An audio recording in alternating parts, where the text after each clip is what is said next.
Alright, Warhawk Defense here again today. I don't know why, but we always seem to pick the coldest day of the year to do these reviews on these old military rifles, but here's another one I picked up, another pawn shop find. This one is a British 303. It is a SMLE No1 Mk. This is the type that the British military used since the late 1800s right up until the 1950s. Some places like India are still using these in their military forces. And this one, in fact, was made in Ishapur, India, the Ishapur Rifle Factory in 1964. Now, this same model is a model that was steeped in British military history. This is the SMLE, stands for a short, meaning the rifle is short because the old rifles were longer. You know, the 1800 rifles all tended to be long, like the old Mauser 91s and those kind of things. But so the British wanted a gun that was in between a long infantry rifle and a cavalry carbine, and so they settled on this length of rifle. So they called it short.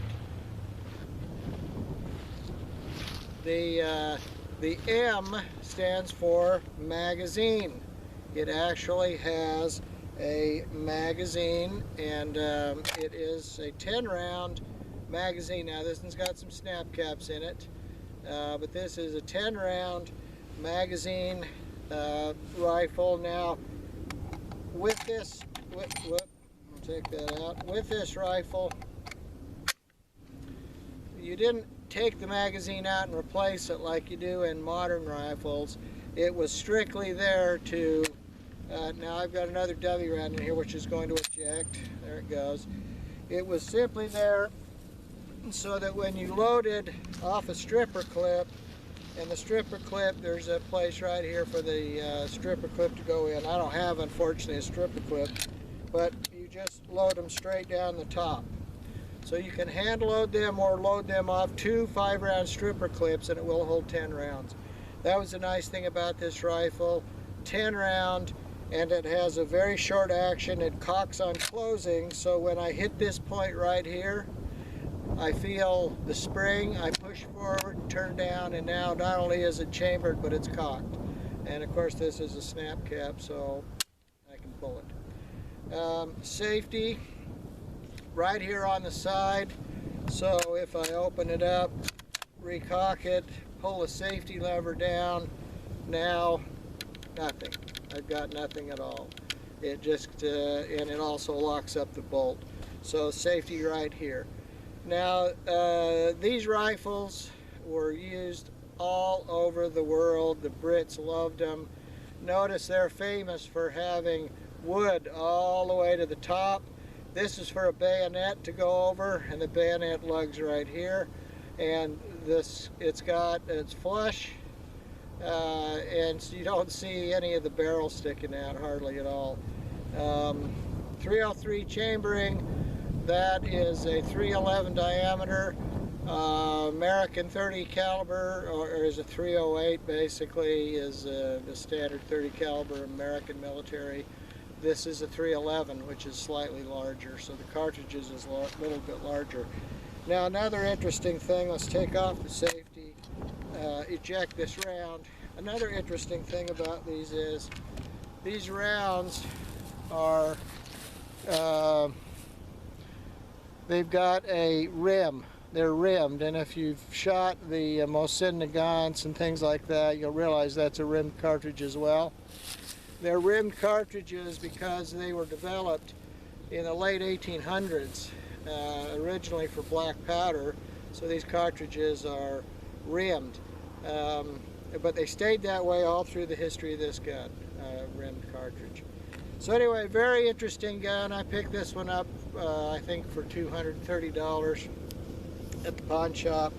I have not shot it yet. The barrel seems to be in pretty good condition. I can see the lands and grooves pretty well.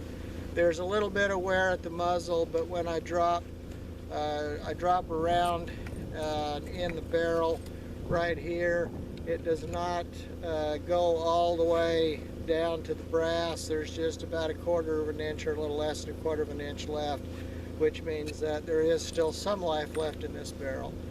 But we're going to shoot it right now. We're at about 75 yards, and we're going to shoot it down there on that target. There's some pink paint painted on there. My eyes are a little watery today. It's a little cold, turning colder. It was actually kind of warm when we came out, but it's turning colder. So we're going to shoot her right now, see how she does.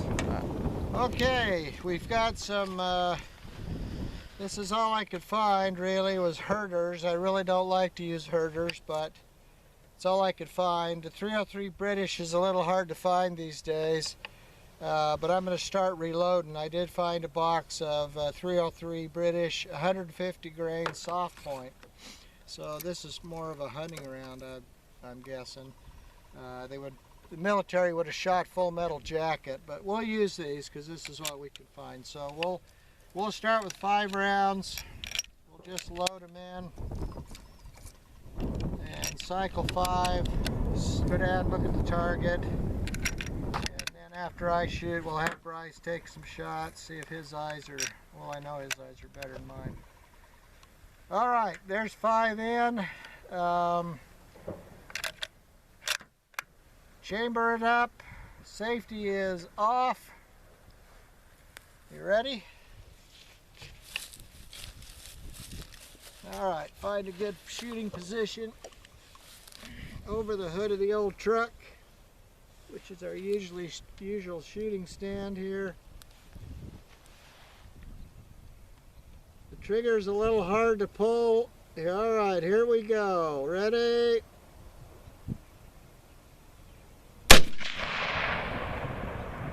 Whoa, shit sounds cool. Huh. Kind of loud? Yeah. That's got some bite to it. Oh, yeah, I would say. Alrighty, there's the first one. Well, we'll wake the neighbors up now. Alrighty. Here goes the next one.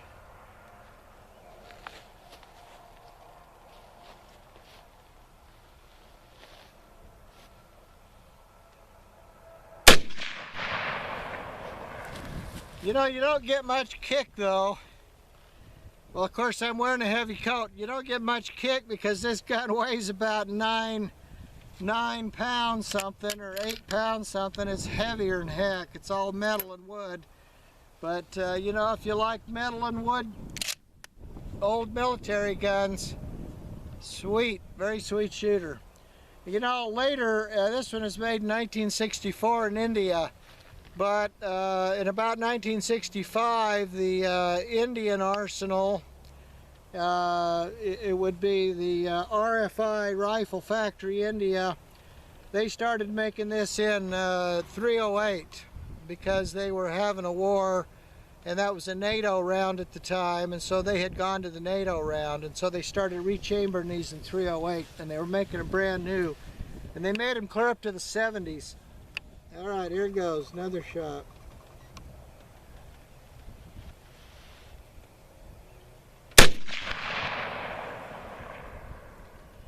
It's got your standard ladder sight, you know, you just slide this up and it just raises it up and down. The later models of these, the number 4s actually put the sight back in the back, and it was a peep sight. So that was a lot of people like the peep sight better. I would prefer a peep sight, but what I found in the pawn shop is this old number 3, or number 1 Mark III. All right, here we go. I am trying to hold bottom of the ball down there.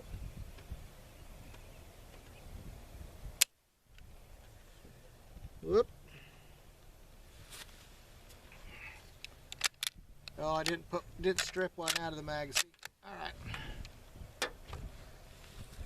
This was originally, I think these were made to sight at 200 yards because the sight starts with a 2. So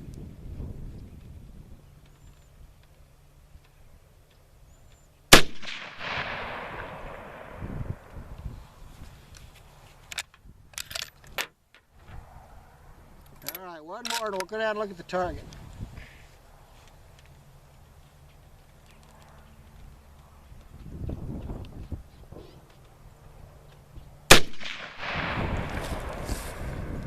And there's some velocity behind that thing. All right, let's go look at the target. Okay. Okay, well, obviously the elevation is pretty good. This one would have been dead center. This would have been in the ring. These are out, but they're all right here, meaning that whoever had that gun before I did had some vision problems or something, or they fooled around with the sight and knocked it cockeyed. There's two ways to fix that. I can either try to drift the front sight or I can try to drift over the rear sight. The front sight's going to be real hard to drift because it's got those big ears that come up and don't allow you to get in there. So I'd have to completely take it apart. So what I'm going to have to do is try to see if I can move the rear sight over, and if not, then I'm just going to have to try to take a sight picture. So we're about this far over, so the sight picture will need to be about right here. I didn't bring a pen with me, but if we put the front sight right here, then they should be in there. So, but you know, you buy a gun at a pawn shop, you don't know how many clowns have fooled around with it before you had it, and you know, you have no idea what the history is. And obviously, some guns you get and they're right on, some guns you get and it's been owned by a bunch of clowns and they don't know what they're doing. Okay, so Bryce is going to load her up now, and he is going to shoot. Try to shoot it, to hold it to the left a little, and put 5 in there and try and hold left a little, and we'll go down and look at them again.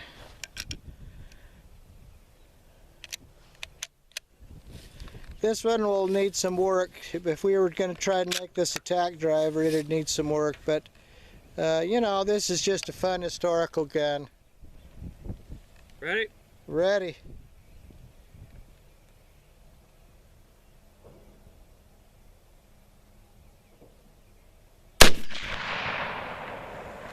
It's got a real low grumble. The trigger does kind of... It's got some take up, so pull it in. You take all the take up out of it, and then it's, you know, it's not a... little sticky. It's a little sticky. Yeah, it's not exactly a, you know, it's not a sniper gun. It's a pawn shop gun. Sounds cool though. It really doesn't have much of a kick, you're all right. Yeah, well, it's so dang heavy. And it's all metal and wood. If you like metal and wood guns, boy, this is the baby right here. This Enfield, Lee-Enfield SMLE. The sight is actually not bad to use. You just have to know where to hold because of the way the front sight's been banged around. Now this gun all has matching parts, but they could have been force matched in the past, but you know, I don't know. Everything seems to be matched, and it doesn't ever look like it was re-arsenaled because there's no stamp on it. They'd put a stamp on it when they re-arsenaled them, but this one doesn't have any stamp, so.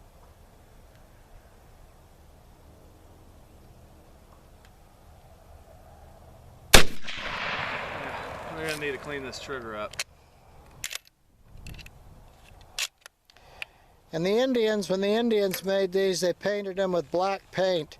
So it looks like it's been swabbed down with this really thick black paint everywhere.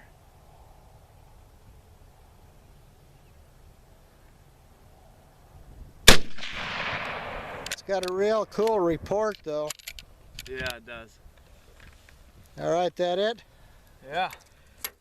Well, that's fun to shoot. Yeah, it is a very cool gun. Like I say, it's a pawn shop. You get a pawn shop find. It's Let's see why they'd paint them, though. I mean, given the environment that Indians are dealing with. Yeah, and this one is from India, so it would be that humid, hot environment, and probably just constantly just touching them up, cleaning them up. And these things are probably heavily prone to rust. And yeah, especially there. The barrel on this one, though, is not rusted, and the lands and grooves are not too bad. And it seems to hold pretty good. There's the muzzle end. These are cool because you see how those ears are up like that? It's really hard to go in and adjust that front sight, but I can maybe try and drift it a little bit. But these are cool. They're just very unique. When you see one, boy, you know exactly what it is because of the, the design. Lots of wood, lots of steel.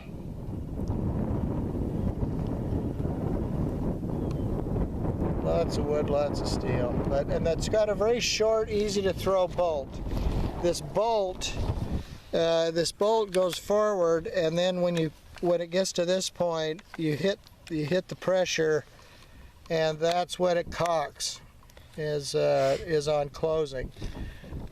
And it's got a very short bolt throw, so they say this is one of the fastest rifles to shoot. In fact, the Brits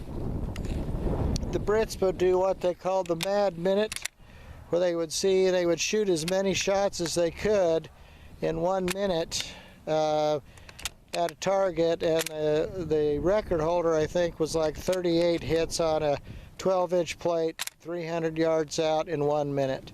So that is shooting, reloading with stripper clips, and firing. A crusty old NCO, no doubt. But so anyway, that's what it is. Here's the inside of there. So let's go down and look at the target. Okay, well, that's much better. Look at that. They're all right there. All right there in the center, and the red, and except one. That's what you call Kentucky windage. I guess since Bryce moved to South Carolina, he had to go by Kentucky.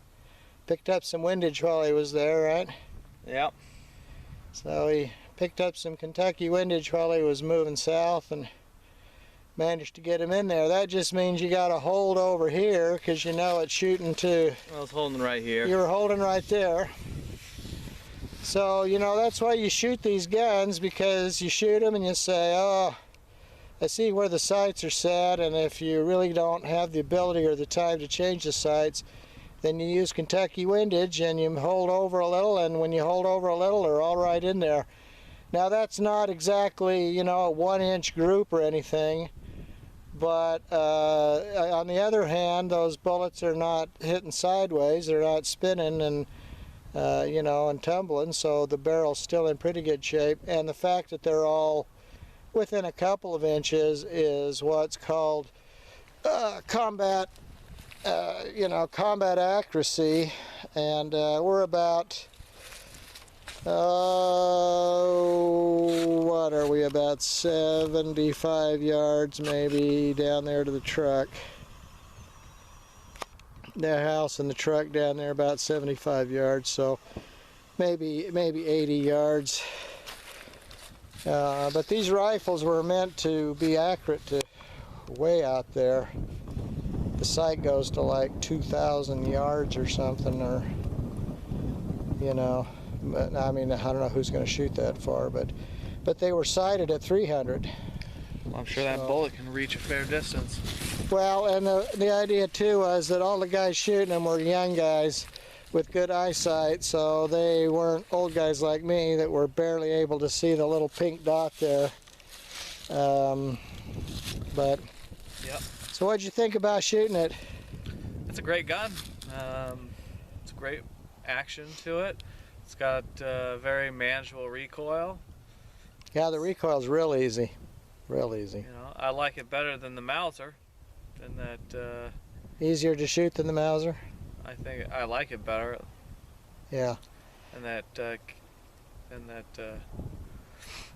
Well, it was Mauser. It was the competition to the Mauser during the war, and it doesn't kick like the Garand. You shoot the Garand and it makes your shoulder sore. The Garand does kick you more. This one doesn't kick that much, but we were shooting it. We'll shoot a couple of more. We'll shoot offhand. Yep. So we'll go get it and shoot a couple more offhand just so we'll see what that looks like. Okay, British Lee-Enfield from the shoulder.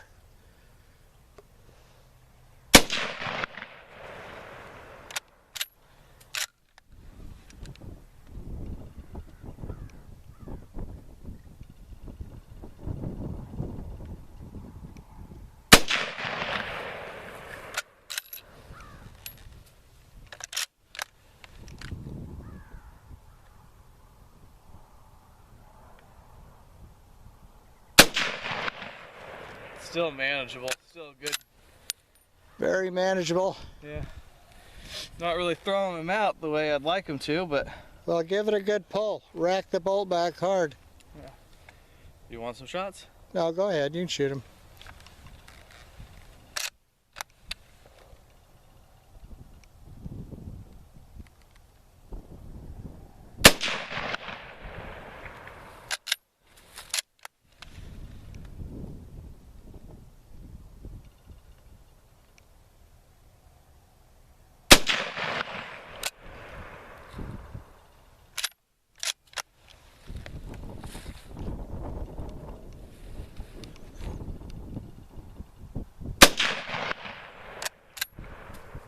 Well, I threw it out pretty good.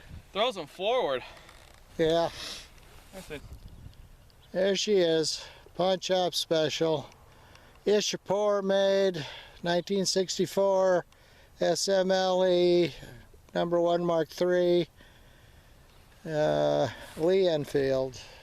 British had factories in Australia, Great Britain, and India, and they made guns for the Commonwealth.